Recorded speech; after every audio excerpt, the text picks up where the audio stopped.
There's something different about Mafia, the old country. Something personal, something raw. It doesn't just feel like a game, it feels like a letter written in blood, passed down from the ghosts of the past. The moment it begins, deep inside a shadowy mine, where flickering lights and sudden explosions tear through silence, you know this isn't your typical crime story. It's art wrapped in violence, fear wrapped in beauty.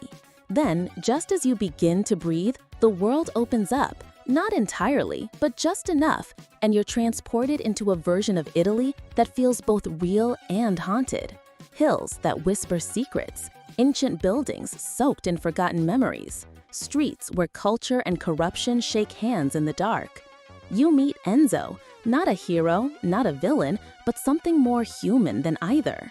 Every movement, every expression, every decision he makes feels like it carries the weight of generations. The NPCs around him don't just fill space, they feel like lives caught in the storm, clinging to whatever honor they have left. The gunfights, when they erupt, are less about action and more about survival, like poetry written with gunpowder. And yet, for all its beauty, all its craftsmanship, cracks begin to show.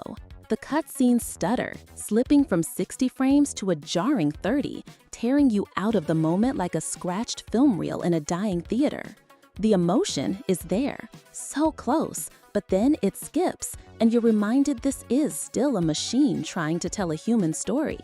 Invisible textures, pop-ins, bugs during shootouts where an object appears out of nowhere like a glitch in reality, these small scars scratch away at the immersion, no matter how deep you want to fall in. Even with a monster rig, a Core i9, RTX 5090, 64 gigs of RAM, the frame drops are real. 144 FPS one moment, 50 the next, especially on epic settings without upscaling. It's a reminder, this world may be beautiful, but it's heavy. Not every rig can carry it. Sure, there's DLSS, FSR, XESS, lifelines for the struggling, but some settings stubbornly begin at medium or high, refusing to make room for the little guys.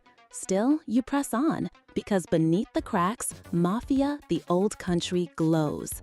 Unreal Engine 4 may be aging, but here it's singing a mournful, powerful song. No asset loading hiccups, no memory spikes, just shadows and stories waiting to be told. But those transitions, those rendering bugs, they break something sacred. They need to be fixed, not later, but now, because this isn't just another game.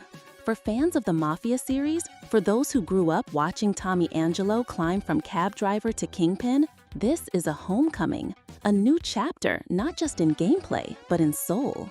It doesn't rewrite history, it honors it, it mourns it, and then it builds something new with modern tools and ancient pain. Mafia, the old country, could be the most powerful entry in the franchise yet, but only if it finds its balance. Only if it patches the wounds without killing the heart.